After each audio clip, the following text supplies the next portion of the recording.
Decolonial speculative fiction and fantasy emerged in the late 1960s, coinciding with global colonization movements and the US civil rights movement.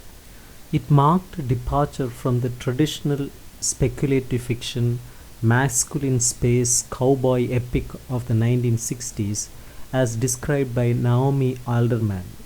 The 1970s saw an increase in speculative fiction narratives, reflecting an international crisis of authority, influenced by the decline of European imperialism, challenges to US financial hegemony, and global geopolitical shifts.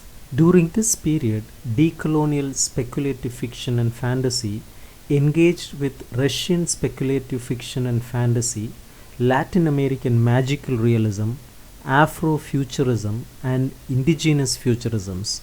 It used the flexibility of speculative fiction and fantasy to explore the anachronisms resulting from transformations in global politics and the reorganization of periphery and core into a geopolitics of rapid urbanization.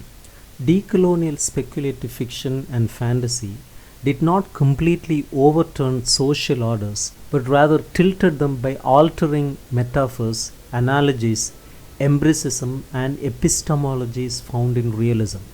This shift aimed to challenge what Ronaldo Vasquez termed oppressive grammars of power by forging alternative life worlds and technological innovations, specifically addressing decolonial concerns.